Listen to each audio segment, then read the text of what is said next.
wabarakatuh. Alhamdulillahilladzi hadana li hadza wa ma kunna linahtadiya laula an hadana Allah. Asyhadu an la ilaha illallah wa asyhadu anna Muhammadan abduhu wa rasuluh. Allahumma shalli wa sallim wa barik ala sayyidina wa nabiyyina Muhammadin wa ala alihi wa sahbihi faman tabi'ahum bi ihsan ila yaumiddin. Amma ba'du.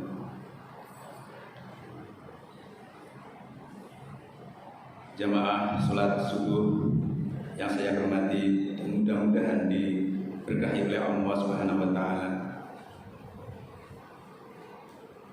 Marilah kita senantiasa meningkatkan rasa syukur kita kehadiran Allah Subhanahu wa taala, yang mana pada kesempatan yang bahagia ini kita masih diperkenankan, masih diberi kesehatan untuk melangkahkan kaki kita menuju masjid untuk melaksanakan sholat subuh berjamaah. Jamaah sholat subuh yang dirahmati oleh Allah Subhanahu wa taala, pada kesempatan ini kami akan membawakan sebuah tema yang berjudul yaitu pendidikan anak. Islam melalui Al-Quran dan lisan Nabi Sallallahu Alaihi Wasallam mengajarkan kepada pemeluknya untuk mendidik anak-anak mereka, menasihati dan mengarahkan mereka kepada jalan yang diridhai oleh Allah Subhanahu wa taala. Ada beberapa ayat yang mengenai dengan hal itu. Yang pertama yaitu nasihat dari Luqmanul Hakim kepada anaknya untuk tidak menyekutukan Allah. A'udzu billahi minasyaitonir rajim. Bismillahirrahmanirrahim. Wa idz qala Luqman li abihi wa huwa ya'iduhu ya bunayya la tusyrik billah innasyirka la dzulmun 'adzim. Yang artinya, dan ingatlah ketika Luqman berkata kepada anaknya ketika dia memberi pelajaran kepadanya, wahai anakku, janganlah engkau mempersekutukan Allah. Sesungguhnya mempersekutukan Allah adalah kezaliman yang benar-benar besar. Dari surat Al-Quran tadi, maka yang pertama kali yang kita didik, yang kita anjurkan kepada anak-anak kita adalah mengenai ketuhanan. Bagaimana anak-anak kita mengenal siapa yang menciptakannya, untuk apa dia diciptakan. Oleh karena itu, yang pertama kali yang diajarkan sebagai landasan adalah mengenai Tuhannya atau rububiyah. Kemudian masih nasihat dari Luqman kepada anaknya juga untuk mendirikan sholat. Ya bunayya aqimis sholata wa'mur bil ma'ruf wanha 'anil munkar wasbir 'ala ma asabak inna dzalika min azmil umur. Wahai anakku, laksanakanlah sholat dan serulah manusia berbuat yang ma'ruf dan cegahlah mereka dari yang mungkar, dan bersabarlah terhadap apa yang menimpamu. Sesungguhnya yang demikian itu termasuk perkara-perkara yang penting. Quran surat Ar-Rahman ayat 17. Yang ketiga yaitu sabda Rasulullah yang berisi perintah untuk menyuruh anak-anaknya mendirikan sholat. Diajarkan oleh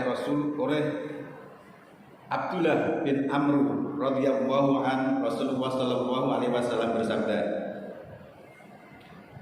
muru auladakum bisolati wa hum abna'u sab'i sinina wadribuhum 'alayha wa hum baina ashrin wa fariqu bainahum fi madhaji. Perintahkan anak-anak kalian untuk melaksanakan sholat jika sudah mencapai umur 7 tahun. Dan jika sudah mencapai umur 10 tahun, maka pullah ia apabila tidak melaksanakannya. Maka dari itu, sudah sepantasnya kita sebagai orang tua untuk mengajarinya anak-anak kita, yaitu untuk melaksanakan sholat. Mengajari dari kecil, yaitu dari umur 7 tahun. Apabila sudah umur 7 tahun terus naik ke umur 10 tahun, dia tidak mau melaksanakan atau susah untuk melaksanakan, kita berkewajiban untuk memberi teguran. Istilahnya bisa kita untuk mencubir ataupun memukul sedikit, karena itu diperintahkan oleh Allah Subhanahu wa taala. Kemudian yang keempat yaitu hadis Nabi Shallallahu alaihi wasallam yang berisi arahan beliau kepada Hasan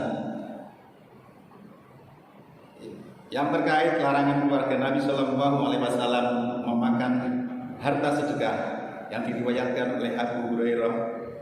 Nabi Shallallahu alaihi wasallam bersabda, yang artinya yaitu suatu ketika Hasan bin Ali mengambil sedekah kurma dari tumpukan kurma sedekah lalu meletakkannya di mulutnya.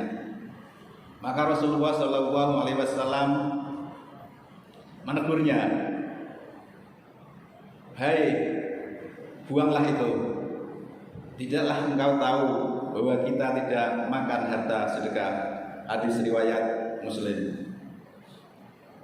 Yang kelima, hadis Nabi Shallallahu alaihi wasallam yang berisi arahan beliau kepada anak kecil terkait adab makan. Umar bin Abi Salmah radhiyallahu an berkata, waktu aku masih kecil dan berada dalam pangkuan Rasulullah Shallallahu alaihi wasallam, tanganku berseliweran di nampan saat makan. Maka Rasulullah bersabda, "Wahai anak, sebutlah nama Allah, makanlah dengan tangan kanan, dan makanlah makanan yang dekat denganmu." Hadis riwayat Bukhari Muslim. Arahan Nabi Shallallahu alaihi wasallam kepada anak kecil untuk menjaga dan selalu mengingat Allah,